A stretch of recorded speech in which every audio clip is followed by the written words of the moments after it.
دوای ئەوەی باراک ئۆباما سەرۆکی ئەمریکا هۆشداری دابوو لەوەی هێرشە ئاسمانیەکانی دژ بە چەکدارانی داعش لە عێراق و سووریا ماوەیەکی زۆر دەخایەنن کە وڵاتەکەی زۆرینەی هێرشە ئاسمانیەکانی لە سووریا و عێراق ئەنجام داوە.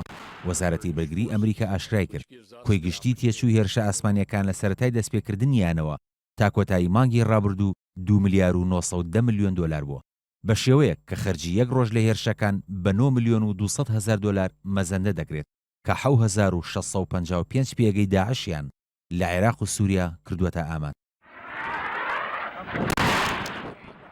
لە هەشتی ئابی ساڵی 2014ەوە هێرشە ئاسمانیەکانی هاوپەیمانانی نێودەوڵەتی بۆ سەرچەکدارانی داعش لە عێراق دەستی پێکردو تا سیمانگی ڕابردوو 2833 هێرش ئەنجام دراون، لە سووریاش 1770 هێرش ئەنجام دراون.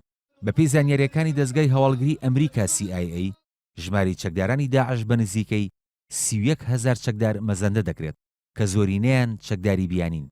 ڕیزبەندی ئەو وڵاتانەی کە زیاتر لە 500 هاوڵاتیان چونەتە ڕیزەکانی داعشەوە بەم شێوەیە: تونس 3000 چەکدار، سعودیە 2500 چەکدار، رووسیا 1500 چەکدار، مەغرب 1500 چەکدار، فەڕەنسا 1200 چەکدار، لوبنان 900 چەکدار، هەریەک لە ئەڵمانیا و بەریتانیا و لیبیا و تورکیا 700 هاوڵاتیان پەیوەندیان بە ڕیزەکانی داعشەوە کردووە.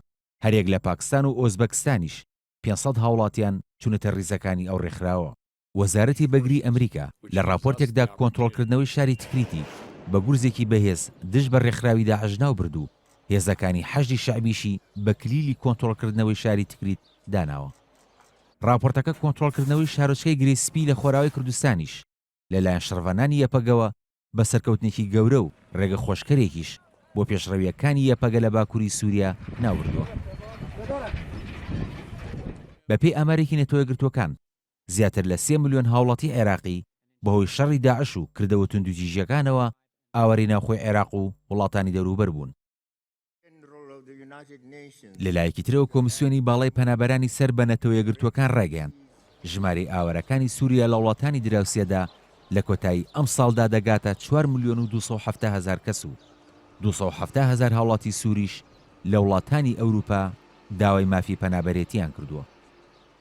کاروان شێخ موحسین NRT